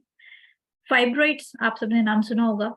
ये बेसिकली आपकी जो यूट्रस के अंदर आउट ग्रोथ सी हो जाती हैं, और ये आप समझें इनकी ब्लड सप्लाई बहुत ज्यादा होती है, तो फाइब्रॉइड्स वाले जो हैं उनके अंदर चांसेस होते हैं कि ब्लीडिंग, क्योंकि डिफरेंट टाइप्स ऑफ फाइब्रॉइड होते हैं, तो ब्लीडिंग या तो बहुत ज्यादा होती है या रुक रुक के हो रही होती है, इस किस्म के मसले आ रहे होते हैं। और फाइब्रॉइड्स को फिर वो गायनी वाले देखते हैं कि रिमूव करना है या इसको रहने देना है, क्या करना है। पॉलिप्स और फाइब्रॉइड जो है ये आउट ग्रोथ होती है यूट्रस की वॉल के अंदर। ठीक है, इसी तरह एडेनोमायोसिस एंड एंडोमेट्रियोसिस, ये दोनों जो मुश्किल से नाम है, ये बेसिकली यूट्रस की लाइनिंग जो है उसकी चेंजेस होती हैं, कि जो यूट्रस जिसने गद्दे बनाने हैं, वो जो हमने बात की थी कि प्रेगनेंसी एक्सपेक्ट कर रहे हैं और वो स्पंजी हो जाते हैं, ये पेनिट्रेट कर जाते हैं आपकी वॉल के अंदर, यानी ये थोड़े से लाइनिंग के प्रॉब्लम्स होते हैं, जिसको अगेन दिखाना और इसको ट्रीट करना बहुत जरूरी है, अदरवाइज इरेगुलर ब्लीडिंग के मसले होते हैं, या तो रुक जाएगी या बहुत ज्यादा होगी या स्पॉटिंग पे आ जाएंगे, कोई ना कोई इस किस्म का मसला होगा। अच्छा, इसके अलावा प्री कैंसेरियस यानी कोई ऐसी लीजन जो कि कैंसर में कन्वर्ट हो सकती है, या कैंसेरियस लीजन ऑफ यूट्रस भी हो सकती है। ठीक है, खुदा ना खास्ता, क्योंकि हमें बहुत अच्छी तरह पता है कि लेडीज में ब्रेस्ट कैंसर और सर्वाइकल कैंसर ये बहुत बढ़ता जा रहा है। तो इसलिए अपने पीरियड्स को बहुत सीरियस लें और इरेगुलर पीरियड्स को फॉर ग्रांटेड ना लें, उसको जो है ना वो ऐसे रैंडम छोड़ना दें। इसी तरह हार्मोनल इम्बैलेंसेस हैं, जैसे अगर किसी को थायराइड का मसला है, हाइपोथायराइडिज्म है, उस केस में भी प्रॉब्लम होती है, पीरियड्स इरेगुलर हो जाते हैं। पॉलिसिस्टिक ओवरीज में हमें पता है कि ओलिगोमेनोरिया होता है, बच्चियों को ऑन एंड ऑफ पीरियड्स आते हैं, 2-2 3-3 महीने नहीं आते। ठीक है, इसी तरह ब्लीडिंग डिसऑर्डर, अगर कोई ऐसा प्रॉब्लम है जिसके अंदर आपके प्लेटलेट्स या आपके ब्लड को क्लॉट करने का मसला है, यानी कुछ चीजें ऐसी हैं जो फैमिली में रन करती हैं, कुछ ऐसे सिंड्रोम्स हैं जो फैमिली में रन करते हैं, और उसमें अगर लड़कियों को कट लग जाए या कुछ भी मसला हो तो ब्लीडिंग रुकती नहीं है। ठीक है, तो उनके प्लेटलेट मेल फंक्शन होता है या कोई और, उस केस में क्या होता है कि ब्लीडिंग डिसऑर्डर्स हैं, ब्लड क्योंकि रुकता नहीं है, तो ऑब्वियसली यूट्रस के अंदर जब वो उसने गद्दे उठा के बाहर फेंके, लाइनिंग शेड की, तो उस टाइम पे फिर वो ब्लीडिंग रुक नहीं हो रही होती है। ब्लीडिंग रुकने के लिए फिर मुख्तलिफ किस्म की दवाइयां दी जाती हैं, गायनी वाले ट्रांसमीन और इस किस्म की दवा देते हैं ब्लीडिंग को रोकने के लिए। सो ऐसे ऐसे जो बच्चियां हैं ऑब्वियसली उनको एबनॉर्मल ब्लीडिंग होती है। हार्मोनल कॉन्ट्रासेप्शन जो पिल्स लेती हैं उनके केस में भी खवातीन के हो सकता है। ईसीपी जो इमरजेंसी कॉन्ट्रासेप्टिव पिल होती है, वो जो खवातीन खाती हैं, या अक्सर आपने देखा होगा कि हज उम्रे पे खवातीन जाने से पहले जो पिल्स लेती हैं अपने पीरियड्स आगे करने के लिए, उसके बाद कुछ महीने तक उनके पीरियड्स वापस आके इरेगुलर हो जाते हैं और वो सेटल डाउन नहीं हो रहा होता है। कॉन्ट्रासेप्टिव डिवाइसेस में मुख्तलिफ आपकी जो इंट्रायूट्राइन जो डिवाइसेस होते हैं, उसके अंदर ये मसला होता है कि वो अक्सर लोगों को एक्सेसिव ब्लीडिंग करवाते हैं। ठीक है, तो उस किस्म के जो भी मसले होते हैं, इसके अंदर ये प्रॉब्लम एक्सेसिव या उल्टी पुल्टी ब्लीडिंग की आ सकती है। अच्छा, पीआईडी कहते हैं पेल्विक पेल्विक इन्फ्लेमेटरी डिजीज, ये इन्फेक्शन होता है लोअर पेल्विक जो एरिया है उसके अंदर इन्फेक्शन होता है। ठीक है, सेक्सुअली ट्रांसमिटेड डिजीज जो है वो आपकी इस किस्म की प्रॉब्लम्स हैं कि जो एसटीडीज कहलाती हैं, जो बीमारियां होती हैं जिसके अंदर सेक्सुअली प्रॉब्लम हो रहा है, उसके अंदर भी पीरियड्स एबनॉर्मल हो सकते हैं। इंजरी इंजरी जो है वो खुदा ना खास्ता अगर किसी को कोई इस किस्म की एक्सीडेंट हो गया है या कोई ऐसा प्रॉब्लम हो गया है या कोई ऑपरेशन किसी और चीज का हुआ जो यूट्रस के आसपास थी और उसने यूट्रस को डैमेज कर दिया है, तो इस किस्म की इंजरी के अंदर भी एबनॉर्मेलिटी आ सकती है। लाइफस्टाइल चेंजेस बहुत जरूरी है, अगर आप एक्सरसाइज स्टार्ट कर दें, अगर आप मुख्तलिफ अपनी फिजिकल एक्टिविटी बढ़ा दें, तो उसके साथ आपके पीरियड्स बड़े रेगुलर हो जाते हैं। स्ट्रेस बड़ा मेन फैक्टर है, अक्सर एग्जाम्स में देखा गया है कि बच्चियों के साइकिल्स आगे पीछे हो जाते हैं, अगर बहुत ज्यादा परेशानी है तो साइकिल स्किप कर जाते हैं। ठीक है, तो स्ट्रेस क्योंकि ये आपके हार्मोन्स को रेगुलेट कर रहा होता है, तो हमने ये बात की थी शुरू में कि ब्रेन और ओवरी के हार्मोन्स मिल के आपका सेक्सुअल सिस्टम कंट्रोल करते हैं। इसी तरह वेट गेन या वेट लॉस, जैसे पॉलिसिस्टिक की जो बच्चियां होती हैं उनको हम कहते हैं कि वेट लूज करें, वेट लूज करेंगे तो आपके पीरियड्स ठीक हो जाएंगे।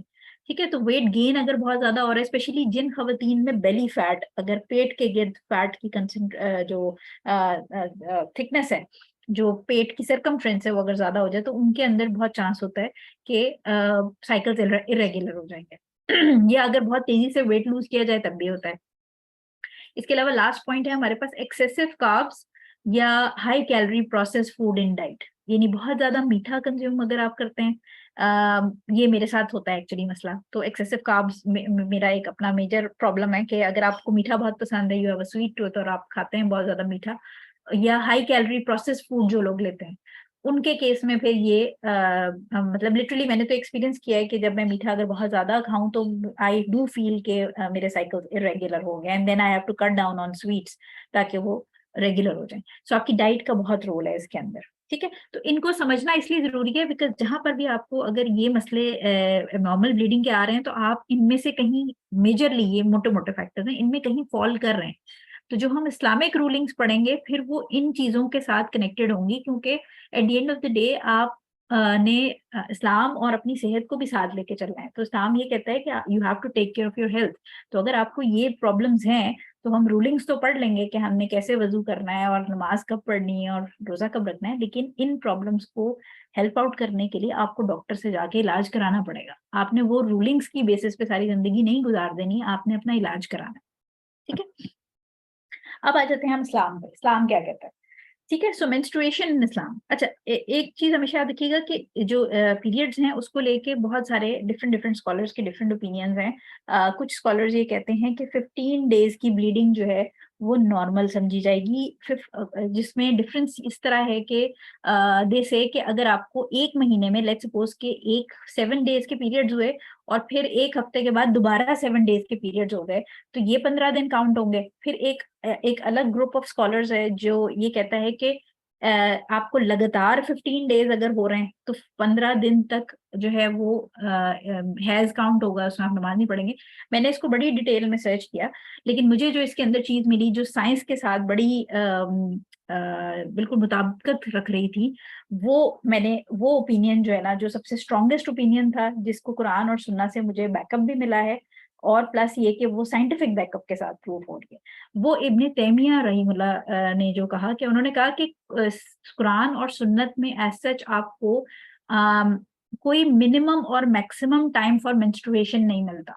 ठीक है, ना कुरान में ना सुन्नत में, यानी कहीं पर आपको कोई ऐसी डिटेल्ड हदीस जनरली नहीं मिलेगी जिसके अंदर कोई स्पेसिफिक टाइम मेंशन कर दिया गया हो कि ये मिनिमम टाइम है हैज का और ये मैक्सिमम टाइम। ठीक है, तो क्योंकि जो पीरियड्स हैं वो इवन हुजूर सल्लल्लाहु अलैहि वसल्लम को भी पता था, ऑब्वियसली, क्योंकि उनको अल्लाह ताला ने जो है वो सारी इस तरह की चीजों का जो आगे आने वाला वक्त था उसका इल्म दिया था।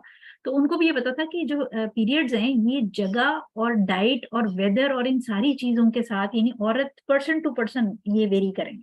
तो उसके अंदर हमारे पास प्रॉपर कुरान और शरीयत में कोई मिनिमम और मैक्सिमम का टाइम पीरियड नहीं है।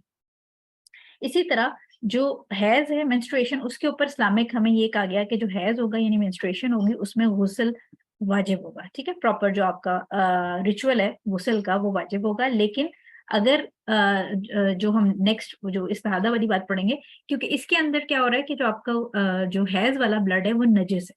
अच्छा, अब नजिस क्यों कह रहे हैं आप, हैज वाले ब्लड को नजिस क्यों कह रहे हैं और इस्तिहादा वाले को नजिस क्यों नहीं कह रहे? उसकी रीजन है, हमने ये बात की थी कि जब भी वो यूट्रस गद्दे बनाएगा बेबी को रिसीव करने के लिए, वो गद्दे जब वो बाहर फेंकेगा, यानी जो यूट्रस स्पंजी लाइनिंग बनाएगा टू रिसीव वो बेबी, जो छोटा बेबी उसने पीछे से रिसीव करना है, वो लाइनिंग जब शेड करेगा, वो गद्दे जब फेंकेगा, वो बेसिकली वो गद्दे नजस। ठीक है, यानी वो जो डेब्रिस, जो पूरी एक स्किन टाइप गुई सा मटेरियल, जैसे जब हम पीरियड्स होते हैं तो बड़ा स्टिकी सी एक ब्लीडिंग होती है, वो स्टिकी ब्लीडिंग और वो जो बच्चे से रिलेटेड चीज है ना, वो प्राइमरीली मेजर चीज है जो नजस है, जिसकी वजह से वो ब्लड भी नजस हो जाता है जो आ रहा होता है नापाक, और हम पूरी की पूरी खातून नापाक हो जाते हैं। हम कुरान पाक को हाथ नहीं लगा सकते, हम नमाज नहीं पढ़ सकते, हम रोजा नहीं रख सकते, ये सारी चीजें हमें मना कर दी गई। तो जब भी बच्चे से रिलेटेड चीज होगी वो हमें एज अ होल नापाक कर देगी। जैसे जब डिलीवरी के बाद भी जो ब्लीडिंग होती है वो बच्चे से रिलेटेड होती है, उसमें भी औरत यही नापाकी होती है। लेकिन अगर इसके बीच में फाइब्रॉइड्स की वजह से ब्लीडिंग हो रही है, पॉलिसिस्टिक ओवरीज की वजह से ब्लीडिंग हो रही है इरेगुलर, या कोई इस किस्म की चीजों से, ये बच्चे से रिलेटेड नहीं है, तो इसमें औरत नापाक नहीं हो।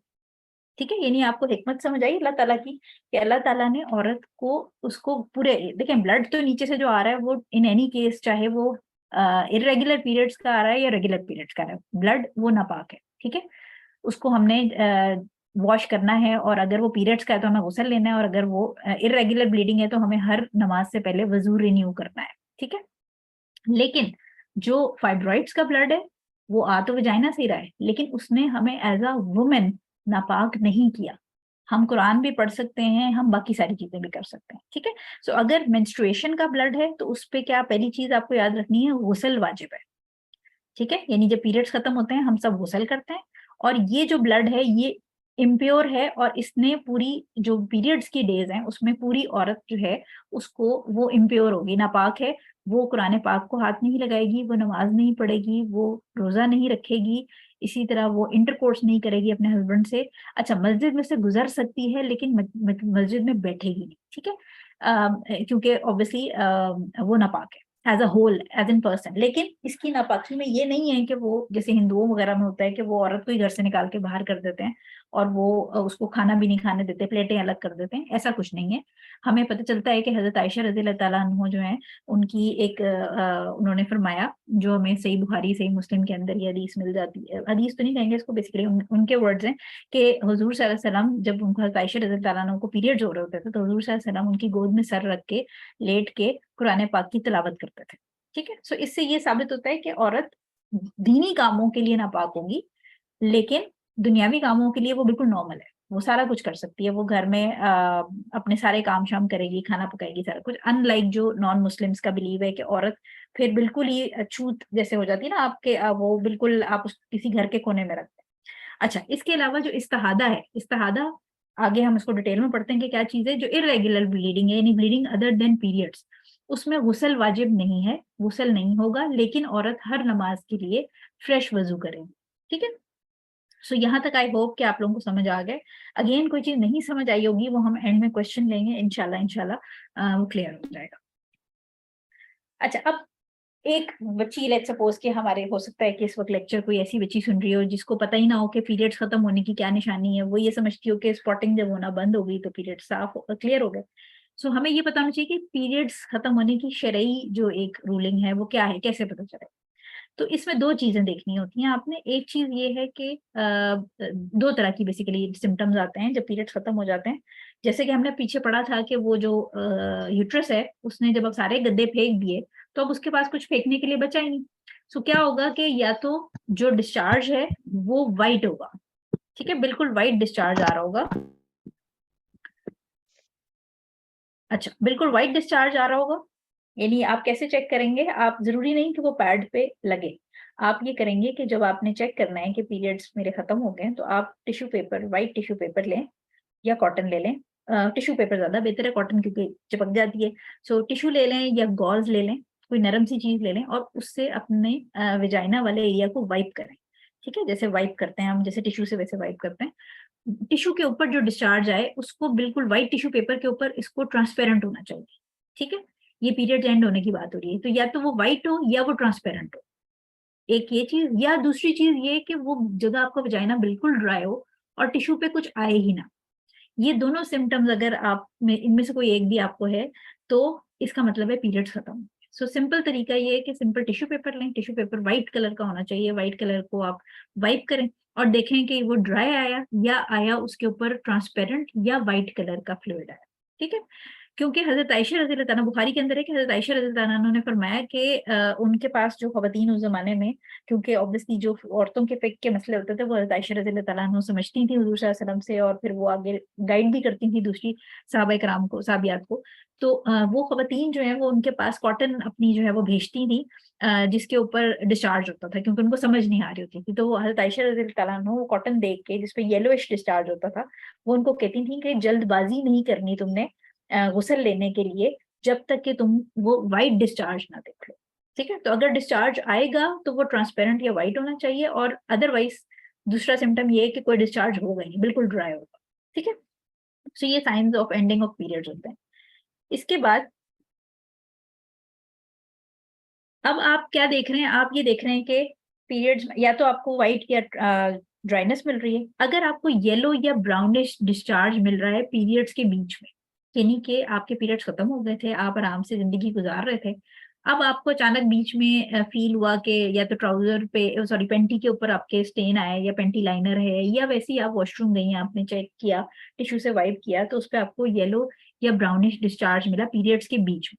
हमेशा याद रखें कि हमने पहले बात की थी कि अगर गद्दे सारे उसने डिस्पोज ऑफ कर दिए हैं और उसके बाद कोई चीज आ रही है, इसका मतलब है अब वो घर का सामान उठा के फेंक रहा है। तो अगर आपको पीरियड्स के बीच में स्पॉटिंग आ रही है, पीरियड्स के बीच में यानी आपका जो साइकिल है 21 दिन का, 28 दिन का या 35 दिन का, उसके बीच में पीरियड्स स्पॉटिंग आ रही है या येलो या ब्राउन डिस्चार्ज आ रहा है, तो ये आपका पीरियड्स का ब्लड नहीं है।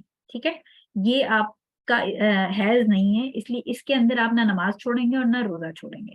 सिर्फ आप ये करें कि अगर इस किस्म का कोई ब्राउन या वो डिस्चार्ज आ रहा है तो अपने वजू का ख्याल रखिए, हर नमाज के लिए सेपरेट वजू करें, लेकिन यू विल कंटिन्यू, क्योंकि ये आपके पीरियड्स का ब्लड नहीं है, ये बीच में से कहीं और से, या तो कोई आपको कोई इन हार्मोनल प्रॉब्लम हुआ है जिसकी वजह से थोड़ी सी अंदर कोई ब्लीडिंग हुई है जिसकी वजह से ब्राउन या येलोइश स्पॉटिंग आ रही है। ठीक है।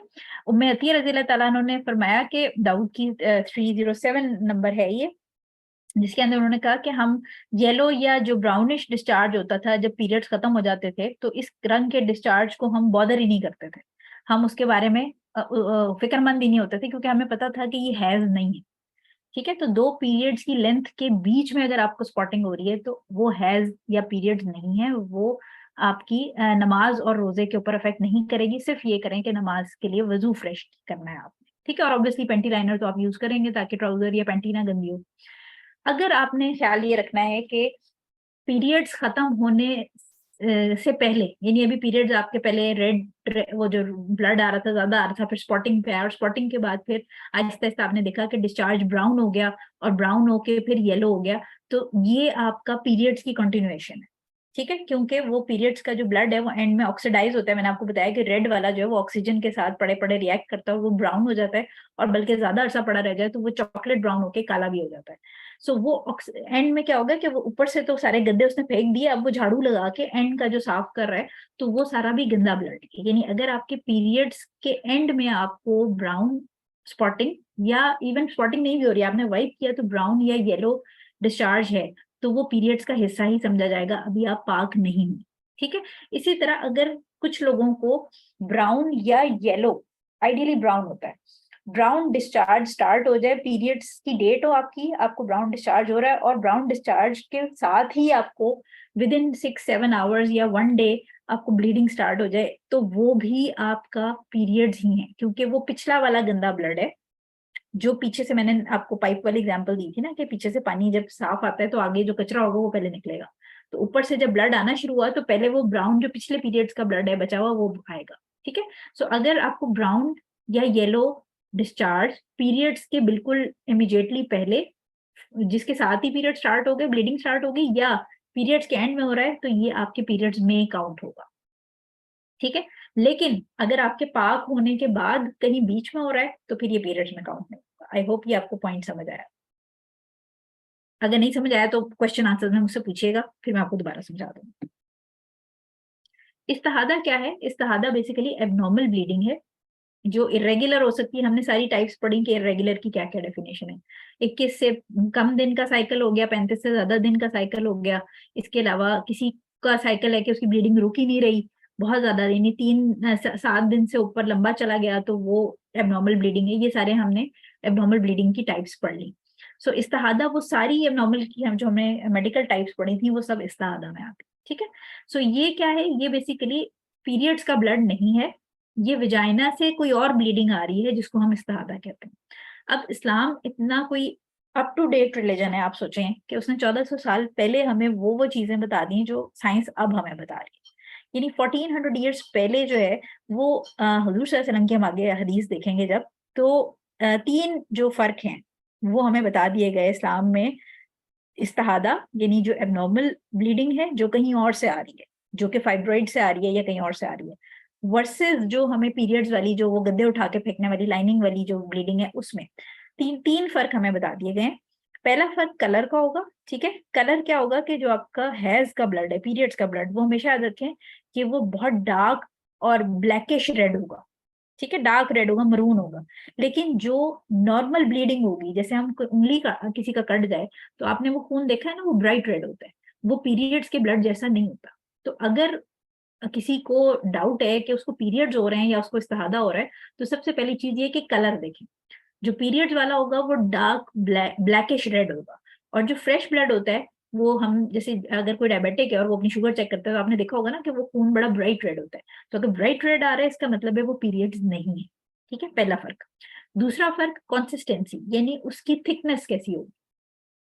हम सबको पता है कि जब पीरियड्स का ब्लड होता है वो बहुत थिक होता है, gooey सा होता है, उसमें स्लाइमी सी चीजें आ रही होती हैं, बिकॉज उसके अंदर वो सिर्फ जो यूट्रस है वो सिर्फ ब्लड नहीं फेंक रहा होता ना, उसने जो वो गद्दे जमा किए होते हैं, वो जो नरम नरम स्पंजी सी उसने लेयर्स बनाई होती हैं बेबी को होल्ड करने के लिए, वो सारी वो लाइनिंग, वो स्किन भी वो शेड कर रहा होता है।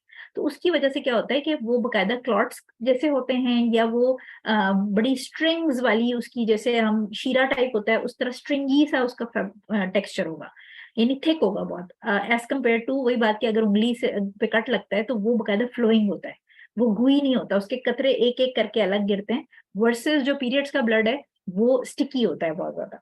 ठीक है। नंबर 3 स्मेल है। पीरियड्स के ब्लड में बहुत स्मेल होती है। उसकी रीजन ये होती है क्योंकि उसके अंदर सिर्फ ब्लड नहीं आ रहा, उसके अंदर वो जो डेड लाइनिंग है सारी, जो जैसे आप देखें ना, खाना बाहर रखा रहता है तो सड़ जाता है। सो इसी तरह जो पीरियड्स का जो यूट्रस है वो जब अपनी लाइनिंग उतार के फेंकता है सारी, तो वो स्किन है, वो स्किन सड़ के ऑब्वियसली 7 डेज तक वो आहिस्ता आहिस्ता नीचे आ रही है, तो उसकी एक अपनी गंदी स्मेल होती है जो कि नॉर्मल ब्लड की नहीं होती इस तरह।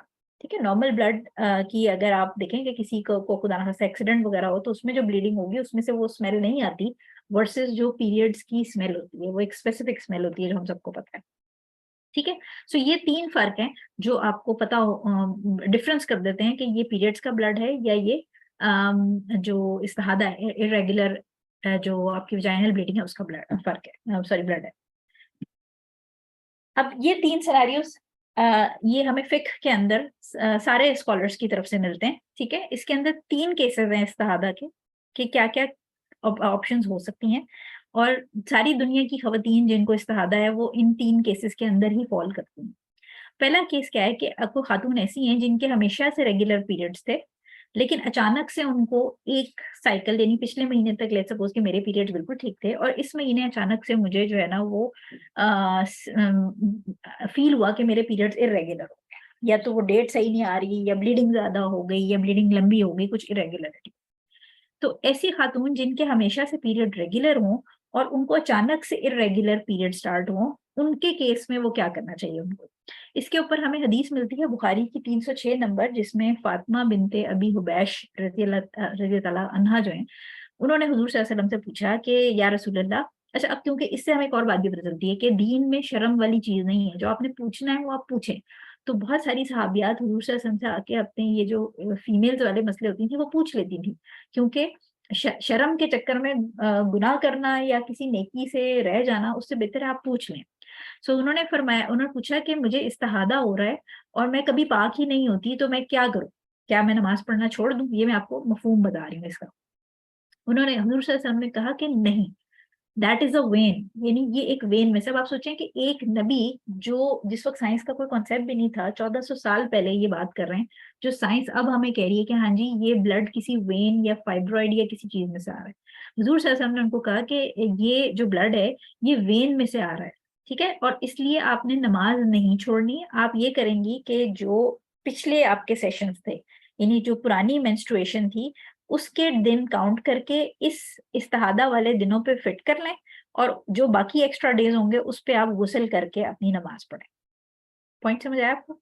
कि अगर कोई खातून ऐसी हैं जिनको हमेशा रेगुलर पीरियड होते हैं लेकिन पहली दफा इरेगुलर स्टार्ट हुए, तो वो परेशान ना हो और वो इंतजार ना करती रहें कि जब ब्लीडिंग बंद होगी तो फिर मैं नहाऊंगी और फिर मैं नमाज पढ़ूंगी। वो अगर उनका रेगुलर 6 दिन का साइकिल था, हमेशा से वो 6 दिन ब्लीड करती थी, तो और अभी वो 6 दिन खत्म हो गए हैं लेकिन उनकी ब्लीडिंग नहीं रुक रही, तो वो अपने पिछले 6 दिन को, पिछले सारे रिकॉर्ड को देखते हुए छठे दिन आराम से गुस्ल करें और नमाज पढ़ना शुरू कर दें, क्योंकि वो इरेगुलर ब्लीडिंग अब उनकी स्टार्ट होगी। उनका साइकिल हमेशा से पीरियड्स की जो ब्लीडिंग की लेंथ थी वो 6 दिन की थी, तो अब वो अगर 8 या 9 दिन गुजर गए तो वो ये 8 या 9 दिन पे इंतजार नहीं करेंगी, उनके 6 दिन का है, छठे दिन अगर वो नहा लेती थी तो वो छठे दिन अभी भी नहा लेंगी और उसके बाद वो अपना नमाज रोजा करेंगी। हाँ ये जरूर है कि वो हर नमाज के लिए वजू अपना रिफ्रेश करेंगी।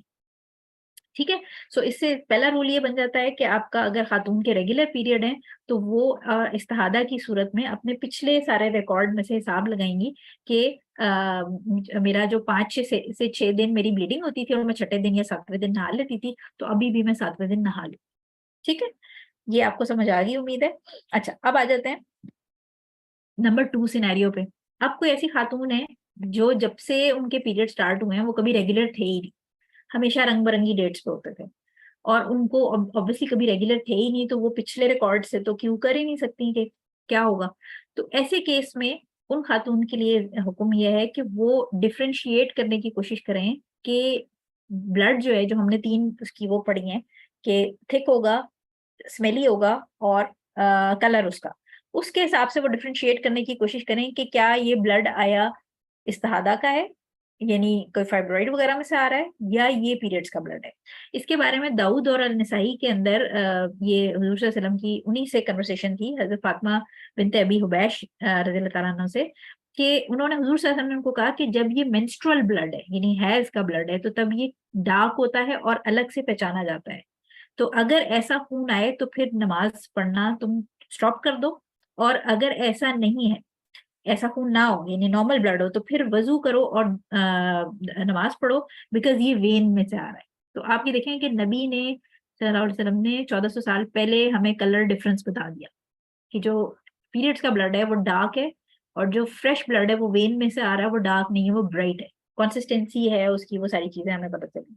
तो अगर कोई ऐसी खातून है जिनके पीरियड्स रेगुलर नहीं है, कभी भी रेगुलर नहीं रहे, तो फिर वो कलर से डिफरेंशिएट करने की कोशिश करें, स्मेल और कंसिस्टेंसी से, ठीक है। और जब वो उनको लगे कि अब तो बिल्कुल ब्राइट रेड है और बिल्कुल ड्रॉप ड्रॉप आ रहा है, अब उसमें ग्रीनेस स्टिकीनेस नहीं है, स्मेल भी नहीं है, तो इसका मतलब है कि वो फिर कहीं और से आ रहा है। अच्छा, ये सारी कहानियां जो है वो हम जो पढ़ रहे हैं, जो रूलिंग्स पढ़ रहे हैं, नॉट कहानियां, इसके बैकग्राउंड में ये है कि प्लीज प्लीज अगर इस किस्म के किसी को मसले हैं तो जाके गायनी वालों से उनको दिखाएं, अपना डायग्नोसिस कराएं, अपना ट्रीटमेंट कराएं, क्योंकि ये वो मसले हैं जो अब फाइनली आगे लोग इसको इग्नोर करते हैं और डिफरेंट टाइप ऑफ कैंसर्स के अंदर ये रिजल्ट करती हैं चीजें, और बड़े फिर बुरे हालात होते हैं कैंसर्स के अंदर। खुदा ना खास्ता अगर किसी को हो तो मेरे अपने जानने वालों में कुछ ऐसे लोग हैं जिनके यूट्राइन कैंसर और इस किस्म के कैंसर्स की वजह से डेथ हो गई। तो पीरियड्स को लाइट ना लें प्लीज। अच्छा, जो थर्ड सिनेरियो है वो क्या है जी, कि अगर कोई ऐसी खातून है जिनको जिंदगी में कभी रेगुलर पीरियड्स भी नहीं हुए, ठीक है, और ना उनको फर्क करना समझ आ रहा है ब्लड में, अब क्या करें। यानी बहुत सारी ऐसी खवतियां होती हैं जो नहीं ग्रास्प कर पा रही होती हैं कि एक तो पीरियड्स रेगुलर भी कभी नहीं है थे और उनको ब्लड भी नहीं समझ आ रहा होता, और ब्लीडिंग जो है वो चले जा रही है लंबी। सो ऐसी केस में क्या होता है कि ऐसी केस के अंदर उनको खवातीन को अपने इर्द गिर्द, जैसे अपनी बहनें हैं, और अगर बहन नहीं है तो मदर होंगी या आपकी फ्रेंड्स होंगी, आप उनमें से किसी एक के साथ अपना साइकिल सेट कर लें। स्पेशली कोई ऐसी खातून जिनको 12-12 14 दिन जो है वो पीरियड्स चलते रहते हैं, तो उस केस में वो ये करें कि अपना साइकिल जो है वो अपनी किसी बहन के साथ सेट कर लें। कि लेट्स सपोज कि अगर उसको 6 तारीख को पीरियड्स होते हैं और आपकी भी ब्लीडिंग चल रही है, तो आप सोचें कि इसके 6 के साथ मैं काउंट कर लेती हूँ कि ये मेरे हैज के दिन है, और जब ये नहाएगी तो बेशक मेरी ब्लीडिंग चल रही होगी, क्योंकि ना आप उसके ब्लड में डिफरेंशिएट कर पा रही हैं, ना आपके पीरियड्स रेगुलर थे तो आपको वो भी नहीं समझ आ रही, कुछ नहीं समझ आ रहा। जब जब बिल्कुल आपको समझ नहीं आ रहा, आप बिल्कुल ब्लाइंड है, तो फिर आप अपनी बहन या अपनी माँ या अपनी किसी, अगर कोई औरत नहीं है आपके इर्द गिर्द, तो अपनी किसी फ्रेंड के साथ क्यू कर लें, और उसके डेज के साथ आप अपने डेज जो हैं वो जो नमाज और उससे ऑफ ले लिया करें, और जब वो नहा के गुस्ल कर ले तो आप भी नहा के गुस्ल करके आप अपना साइकिल उस खातून के साथ सेट कर लें, ठीक है। सो ये आसान तरीका है। इसमें हमना बिनते जाश रज़ियल्लाहु ताला अन्हा जो है, उनकी एक है डिस्कशन हुजूर सल्लल्लाहु अलैहि वसल्लम के साथ, जो अहमद और अबू दाऊद के अंदर है। उन्होंने कहा कि या रसूल अल्लाह, मेरी जो ब्लीडिंग है वो बहुत ज्यादा होती है, तो आपका क्या ख्याल है कि मैं नमाज और रोजा रखना छोड़ दूं। तो उन्होंने कहा कि मेरा सजेशन ये है कि तुम कॉटन यूज किया करो ताकि वो ब्लड को एब्जॉर्ब कर ले। उन्होंने कहा कि इससे ज्यादा होती है, यानी उनकी जो मसला ये था कि वो जो सहाबिया थी वो उनकी ब्लीडिंग रुकती ही नहीं थी। सो हुजूर सल्लल्लाहु अलैहि वसल्लम ने उनको फरमाया कि ये ट्रिक है शैतान की, इसमें तुमने क्या करना है, ये मैं मफहूम आपको अगेन बता रही हूँ पढ़ के, कि इसमें करना क्या है कि जो मेंसेस हैं उसको 6 से 7 दिन तुम काउंट करो, जो कि तुम्हारे और तुम्हारे रब के बीच में है, और उसके बाद तुम अपने आप को वॉश कर लो, और वॉश करके उसके बाद तुम तकरीबन 24 से 23 डेज यानी 23 से 24 दिन जो है वो अपनी नमाज और रोजा बरकरार रखो, कायम रखो, राइट। तो ये हुजूर सल्लल्लाहु अलैहि वसल्लम ने उनको मशवरा दिया था। और इससे ये होता है कि आपने 6 या 7 दिन कंफ्यूजन में नहीं रहना, आपने एक जनरल देखना है कि मेरे इर्द गिर्द जो मेरी बहन है या मेरी माँ है, उनको 6 दिन पीरियड्स होते हैं या 7 दिन, और आपने उसको स्टिक करना है, ठीक है, उनके साथ फॉलो करें जो उनका पीरियड है, क्योंकि आपको तो कुछ समझ नहीं आ रही, तो आप उनके हिसाब से फिर चलें। इस केस में क्या होगा कि खातून जो है वो जैसे ही वो अब जिसको फॉलो कर रही हैं उसके साथ वो जब नहाएंगी गुस्ल करेंगी, साथ खातून भी गुस्ल कर लें और नमाज रोजा अपना स्टार्ट कर दें, और हर नमाज के लिए फ्रेश वजू करें। सो ये 3 सिनेरियो हैं जो हमें शरीयत के अंदर तीनों सिचुएशंस को कवर करते हुए मिल जाते हैं, जिसमें पहला सिचुएशन थी कि अगर आपके पीरियड्स हमेशा से रेगुलर रहे, तो आप क्या करें, तो आप ये करें कि आप अपने पिछले पीरियड्स की रेगुलरिटी से हिसाब लगाएं कि मुझे 6 5 या 7 दिन पीरियड्स होते थे, तो अब मेरे नहाने का टाइम है, लेकिन क्योंकि मुझे अभी तक ब्लीडिंग हो ही जा रही है तो मैं नहा लूंगी, और मैं उसके हिसाब से, क्योंकि शरीयत के अंदर आपको मैंने ये बताया कि मैक्सिमम और मिनिमम टाइम कोई नहीं दिया गया, ठीक है। इसी तरह अगर कोई खातून ऐसी हैं जो कि जिनको नहीं समझ आ रही, रेगुलर पीरियड्स नहीं थे, उस केस में वो फिर ब्लड को डिफरेंशिएट करेंगी। रेगुलर पीरियड्स क्योंकि थे ही नहीं, तो रेगुलरिटी के ऊपर तो वो कोई स्टोरी है ही नहीं। वो फिर अपने ब्लड के कलर्स के ऊपर डिसाइड करेंगी। और कोई ऐसी खातून है जिनके ना पीरियड सही थे और ना ब्लड उनको समझ आ रहा है, फिर वो अपनी जो नमाज रोजे का हिसाब है और अपने पीरियड्स का हिसाब और इस्तिहादा को वो अपनी बहन, बेटी या अपनी कोई भी खाला वगैरह किसी के साथ, उसके साथ क्यों करके वो चले। ठीक है, तो आई होप ये चीज आपको क्लियर होगी है। अच्छा, जो नहाने वाला दिन होता है वो डे ऑफ डाउट होता है, उसमें समझ नहीं आ रही होती क्या करना है। तो आपने करना ये है कि लेट्स सपोज के मेरी अगर पीरियड्स के लेंथ 7 डेज है और मुझे पता है कि मैंने 7वें दिन नहाना है, ठीक है। तो मैं क्या करूंगी कि मैं फजर के वक्त जो है वो, फजर से पहले ऑब्वियसली, मतलब थोड़ा इतना टाइम हो कि मेरे पास गुस्ल का टाइम हो, ठीक है, टाइम खत्म होने से पहले। तो फजर के टाइम आप चेक करेंगे, वही टिश्यू ले लें, कॉटन ले लें, उससे वाइप करके आप चेक करें, ठीक है। और उसके ऊपर अगर आपको कोई कलर डिस्चार्ज मिलता है तो आपने गुस्ल नहीं करना। अगर आप वाइट डिस्चार्ज है या ड्राइनेस है तो फिर आप गुस्ल करके नमाज अदा करेंगे। अगर आपको कलर डिस्चार्ज मिलता है तो फिर आप थ्रू आउट फजर के बाद से आप जुहर पे नहीं चेक करें, आप असर के टाइम पे चेक करें। और अगर असर के टाइम पे आपको कलर डिस्चार्ज नहीं मिलता, कि नहीं, अगर आपको फजर पे मिला था उसके बाद आपने तकरीबन 6-8 घंटे चेक नहीं करना, फिर आप असर के टाइम पे चेक करेंगे। और असर के टाइम पे अगर आपको डिस्चार्ज नहीं मिलता तो आप नहा लेंगे, गुस्ल करेंगे और फिर आप जोहर और असर की नमाज मिला के पढ़ेंगे। ये नहीं जोहर पहले उसके 4 फर्ज अदा कर लें और फिर असर के 4 फर्ज अदा कर लें, ठीक है। इसके बाद अगर आपको असर के टाइम पे भी डिस्चार्ज मिल रहा है, कलर्ड ब्राउन या येलो कलर का डिस्चार्ज मिल रहा है, तो फिर आप मगरिब के टाइम ना चेक करें, फिर आप इशा के टाइम चेक करें। और इशा के टाइम अगर आपको वाइट नीट क्लीन मिल जाता है तो फिर आप गुस्ल करें और मगरिब, पहले मगरिब के 3 फर्ज अदा कर लें और फिर इशा के 4 फर्ज, या जो भी आप इशा जितनी पढ़ते हैं, वितर वगैरह, वो सारा आप पढ़ लें, ठीक है। तो ये आपका आसानी का तरीका है कि बजाय इसके कि आप फजर में चेक करें, फिर आप जोहर में, फिर असर में, फिर मगरिब में, आप ये कर सकते हैं कि आप उस एक टाइम को जंप करें, ताकि ये कि अगर कोई डिस्चार्ज एक्स्ट्रा हो भी तो आपको वो इजीली आप वाइप कर लें, और उसको बार बार आपको चेक ना करना पड़े, टेंशन ना रहे। सो ये थी हमारी क्लास। आखिरी जो है वो मुस्लिम की 223 हदीस है कि सफाई निस्फ ईमान है। तो हैज के अंदर जो है वो हमें जनरली अपनी बाकी चीज़ों में भी हम सफाई का ख्याल रखते हैं, तो इन चीज़ों के अंदर भी हमें बहुत ज़्यादा ख्याल रखना है कि हम अपने जो भी हमारी जो पाकी नापाकी है उसका भी ख्याल रखें। फिर इनमें जो चीज़ें मना की गई हैं उनसे इज्तनाब करें, क्योंकि ये सारी जो पाकी, नजस और ये जो सफाई की चीज़ें हैं, इसमें हमारा आधा ईमान छुपा है। क्योंकि अगर आप इन चीजों पे ध्यान नहीं देंगे तो फिर आपकी नमाज, रोजा, कुरान पाक की तिलावत और जो आप मसहफ को हाथ में होल्ड करते हैं, या अगर आपको तवाफ करना है या मस्जिद में जाना है, तो इस किस्म की चीजें ऑब्वियसली इनका बहुत ताल्लुक है पाक और नापाक होने के साथ। तो ये हमारी क्लास थी। आई होप कि आप लोगों को क्लास समझ आई है। अगर कोई चीज नहीं समझ आई तो अब हम सवाल जवाब कर लेते हैं।